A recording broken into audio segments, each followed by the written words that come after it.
दोस्तों इनसे मिलिए, ये हैं मिश्रा जी। मिश्रा जी एक सरकारी नौकर हैं और पिछले 20 सालों से वो इस नौकरी में सर्व कर रहे हैं। मिश्रा जी को सोसाइटी में बहुत रिस्पेक्टेड नजरों से देखा जाता है क्योंकि उन्होंने लाइफ में वो अचीव किया है जो कि एक मिडिल क्लास पर्सन का सपना होता है, यानी कि एक सिक्योर जॉब, एक सुंदर वाइफ, बच्चों की स्टडी, महंगे स्कूल और कॉलेजेस में और पार्टीज और फंक्शंस में मिलने वाला स्पेशल ट्रीटमेंट। और स्पेशल ट्रीटमेंट केवल अकेले मिश्रा जी को ही नहीं मिलता बल्कि उनके बच्चों को भी लोग बहुत स्पेशली ट्रीट करते हैं ड्यू टू मिश्रा जीज अचीवमेंट्स। अब उनके बच्चों की बात चल रही है तो एक नजर मिश्रा जी की फैमिली पे भी डाल लेते हैं। मिश्रा जी की फैमिली में 5 मेंबर हैं। एक तो मिश्रा जी खुद हैं, फिर उनकी एक वाइफ है जो कि यूजुअली एक ही होती है, देन उनके 2 बेटे हैं और एक बेटी है।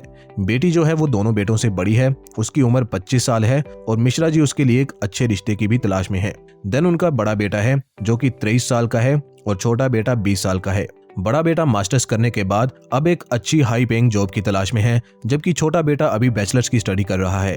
और अब बचती हैं उनकी वाइफ, तो वाइफ उनकी एक हाउस मैनेजर हैं, यानी all and all currently Mishra ji के घर का सारा खर्च अकेले मिश्रा जी ही उठा रहे हैं।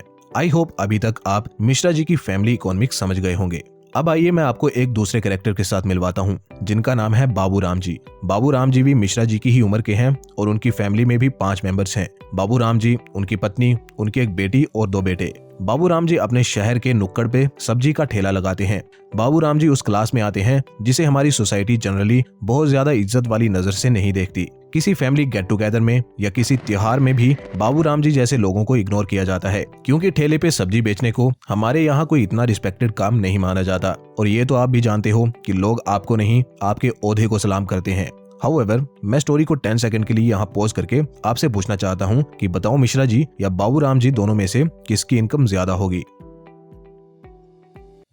आई नो आप सभी मिश्रा जी का ही नाम लेंगे, विच फॉर सम एक्सटेंट सही है बिकॉज मिश्रा जी की पर्सनल इनकम बाबू राम जी से ज्यादा ही है। मिश्रा जी की मंथली सैलरी 55,000 है, जबकि बाबू राम जी केवल 20,000 ही महीने का कमा पाते हैं। लेकिन बात यहीं तक सीमित नहीं है क्योंकि बाबू राम जी केवल अकेले अर्नर नहीं है, उनकी सारी फैमिली उनको सपोर्ट करने के लिए अपनी कैपेसिटी के अनुसार कुछ ना कुछ काम करती है। जैसे कि उनकी वाइफ घर से ही सिलाई कढ़ाई का काम करती है जिससे वो 5,000 महीने का कमा लेती हैं। फिर उनकी बेटी एक पार्लर पे काम करती है जहां से वो भी 5,000 महीने का कमा लेती है। फिर उनका छोटा बेटा भी पढ़ाई के साथ साथ एक पार्ट टाइम जॉब करता है जिसमें वो 10,000 महीना कमा लेता है। और बड़ा बेटा एक फैक्ट्री में काम करता है जिसमें उसे 20,000 महीने की सैलरी मिलती है। कुल मिला के सबकी कंबाइंड इनकम 60,000 के करीब आती है, विच मीन्स कि बाबू राम जी की फैमिली इनकम मिश्रा जी की फैमिली इनकम से अधिक है। लेकिन स्टिल हमारी सोसाइटी मिश्रा जी जैसे लोगों को ही अमीर मानती है और उन्हीं को सारी रिस्पेक्ट मिलती है।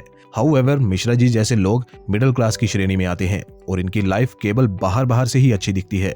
आप इनके पास एक चमचमाती कार देखोगे, ब्रांडेड कपड़े पहने इनको देखोगे, लेकिन इन सब के लिए जो कीमत इन्होंने चुकाई होगी वो आप कभी नहीं देख पाओगे। एक मिडिल क्लास जनरली बहुत सारे ट्रैप्स में फंसा हुआ होता है।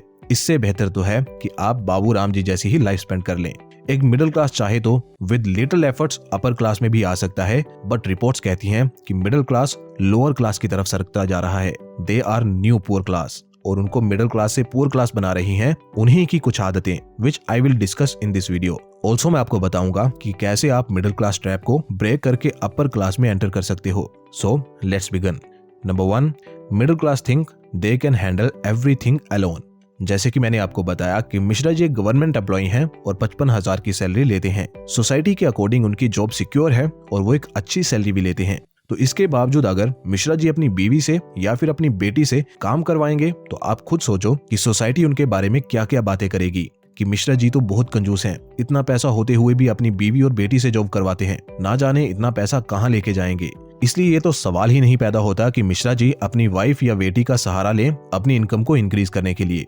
अब बचे उनके दोनों बेटे। तो छोटा बेटा तो स्टडी कर रहा है तो वो पार्ट टाइम किसी मैकेनिक की दुकान पे जाके अपने कपड़े गंदे करे, ये भी मिश्रा जी को मंजूर नहीं था।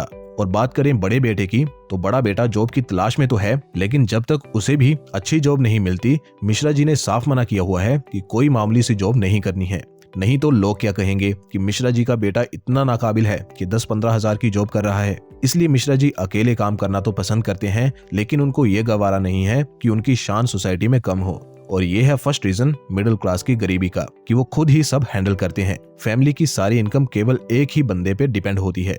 हाउएवर एक गरीब फैमिली में सभी मेंबर्स अपनी क्षमता के हिसाब से जितना हो सके कंट्रीब्यूट करने की कोशिश करते हैं। सब एक दूसरे को सपोर्ट करते हैं, जैसे कि मैंने आपको बाबू राम जी के एग्जाम्पल में एक्सप्लेन किया। Number 2, the so called society standards. Once क्या हुआ कि मिश्रा जी अपने एक जूनियर के घर एक फंक्शन अटेंड करने गए हुए थे। उनके जूनियर ने बहुत अच्छी पार्टी अरेंज करी हुई थी, खूब पैसा उसने खर्च किया था, जिसको देख के मिश्रा जी को उनके कलीग्स कहने लगे कि मिश्रा जी मान गए यार आपके जूनियर को, क्या पार्टी है, मजा आ गया, ऑफिस के सारे लोग बुलाए इसने, कौन ऐसा करता है। अब बुरा मत मानिएगा, लेकिन जिस तरह की पार्टी इसने दी है शायद आप इसके सीनियर होके भी ऐसी पार्टी नहीं दे पाते। मिश्रा जी को ये बात दिल पे लग गई और उन्होंने ठान लिया कि वो भी पार्टी देंगे और ऐसी पार्टी देंगे कि जैसी किसी ने देखी ना होगी, तभी सबके मुंह बंद होंगे। अगले ही महीने मिश्रा जी ने एक बड़ी पार्टी अरेंज कर ली। एक बड़ा सा हॉल उन्होंने बुक करवा लिया और सबको इनविटेशन भेज दिया। पार्टी तो वाकई ही शानदार थी। खाने के तरह तरह के बफेट्स लगे हुए थे, इंपोर्टेड वाइन शावर की तरह बह रही थी। मिश्रा जी ने दोनों हाथों से इस पार्टी को अरेंज करने के लिए खर्चा किया, लेकिन फाइनली उनके हाथ क्या आया, लैक्स ऑफ रुपीज का डेट। और ये है सेकंड रीजन जो कि मिडिल क्लास को और गरीब कर रहा है। मिडिल क्लास अक्सर सोसाइटी के स्टैंडर्ड्स को मैच करने के लिए उटपटांग खर्चों में पड़ जाते हैं, जिससे वो इस दलदल में फंसते ही जाते हैं। जबकि एक गरीब इंसान को पार्टी वार्टी से कोई मतलब नहीं होता। अगर कभी उसे कोई फंक्शन करना भी पड़े तो वो एकदम सिंपल करता है, क्योंकि उनको जज होने की चिंता नहीं होती, बिकॉज पुअर क्लास से पहले ही किसी को ज्यादा उम्मीदें नहीं होती। अब आप बाबू राम जी को ही देख लो, सब्जी का ठेला चलाने वाला 5 स्टार में पार्टी दे रहा है, आप कभी नहीं सुनोगे। बिसाइड्स की बाबू राम जी की फैमिली इनकम मिश्रा जी से ज्यादा है, स्टिल वो इस नकली चमक धमक की दुनिया से दूर हैं और इस ट्रैप से बचे हुए हैं। Number 3, the debt trap. Being a salaried class, one of the easiest thing आपके लिए होगी एक लोन लेना, और मिश्रा जी के केस में भी ये कुछ अलग नहीं था। मिश्रा जी को कई प्राइवेट फाइनेंस कंपनीज और क्रेडिट कार्ड कंपनीज से रोजाना कॉल्स आते कि सर हमारी सर्विसेज लो, हम सबसे बेस्ट हैं, हम सबसे लो इंटरेस्ट चार्ज करते हैं। और मिश्रा जी ने भी कई सारे लोन्स लिए हुए हैं, जैसे कि बच्चों की एजुकेशन के लिए loan, car loan, home loan और एक पर्सनल लोन, जो कि रिसेंटली उन्होंने वो पार्टी अरेंज करने के लिए लिया था।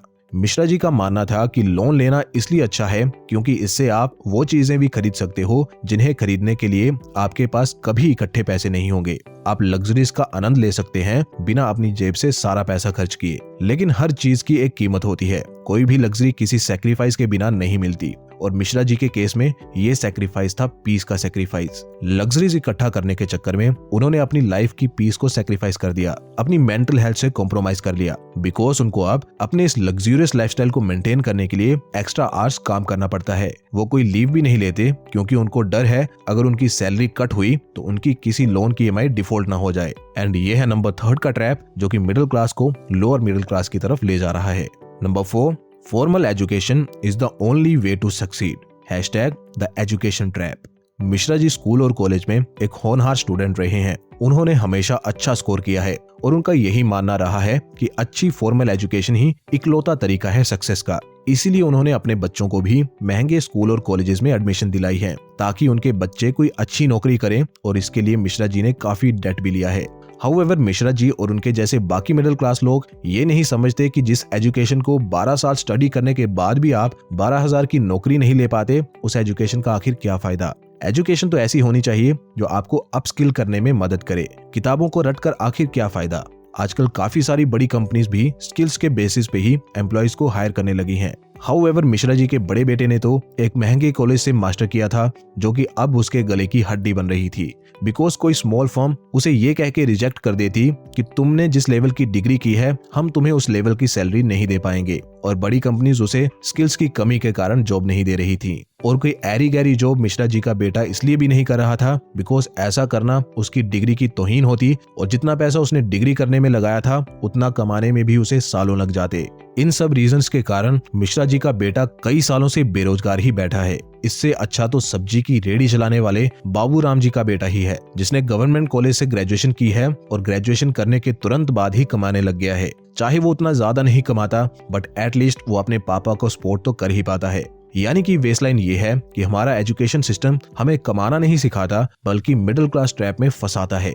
तो ये सब जानने के बाद अब आप ही बताओ कि मिश्रा जी जैसे मिडिल क्लास लोग जो बाहर से अमीर दिखते हैं उनकी लाइफ सही है, या फिर रेडी पर काम करने वाले जिनको सब हीन नजरों से देखते हैं उनकी लाइफ सही है। फिर भी ये सब के बावजूद मैं कहूंगा कि मिडिल क्लास लोग बहुत ही ज्यादा अमेजिंग होते हैं और बड़ी आसानी से ये चाहे तो अपर क्लास में यानी रिच क्लास में एंट्री भी कर सकते हैं। जस्ट इनको कुछ अपने बेसिक फंडामेंटल्स को चेंज करना होगा, कुछ आदतों में सुधार करना होगा and they can easily get out of this dirty middle class trap. And यही है last point, how to escape middle class trap.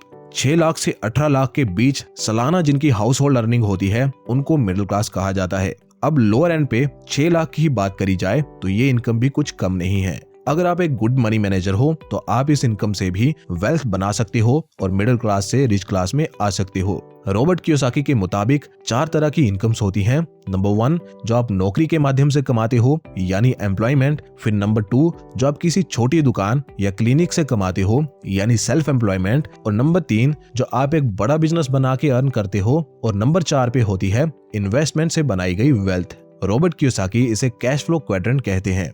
Most of the middle class first या सेकंड क्वाड्रेंट में होते हैं यानी एम्प्लॉइज या सेल्फ एम्प्लॉयड होते हैं। However to get into rich class एक मिडिल क्लास को थर्ड या फोर्थ क्वाड्रेंट में एंटर करना पड़ेगा। और सच कहूं तो थर्ड क्वाड्रेंट यानी बिग बिजनेस वाले क्वाड्रेंट में जाना सबके लिए मुमकिन नहीं है, but every middle class can get into fourth quadrant यानी कि हर कोई एक इन्वेस्टर जरूर बन सकता है। तो मिडिल क्लास ट्रैप को एस्केप करने का सबसे बढ़िया तरीका यही है कि आप जल्द से जल्द इन्वेस्ट करना स्टार्ट करें। और अगर आपको दिक्कत आ रही है निवेश करने में क्योंकि आपके पास एक अच्छा डीमैट अकाउंट नहीं है, तो मैंने फ्री और मोस्ट रिलायबल डीमैट अकाउंट्स के लिंक्स डिस्क्रिप्शन में ऑलरेडी दे दिए हैं, go and check them out. और अगर बात की जाए मिश्रा जी जैसे लोगों की जिन्होंने ऑलरेडी अपनी लाइफ मिडिल क्लास ट्रैप में फंस के झंड कर ली है, तो वो क्या करें? तो सबसे पहले तो ऐसे लोगों को चाहिए कि वो अपनी हाउस होल्ड इनकम को इंक्रीज करें, अपने बच्चों को मोटिवेट करें टू गेट अ जॉब, और अपनी वाइफ को इफ शी इज विलिंग तो उसे भी कहें टू सपोर्ट फाइनेंशियली। बिकॉज इन्होंने ऑलरेडी बहुत सारी लायबिलिटीज उठा ली हैं, तो इनके पास यही एक रास्ता है सही ट्रैक पर वापस आने का।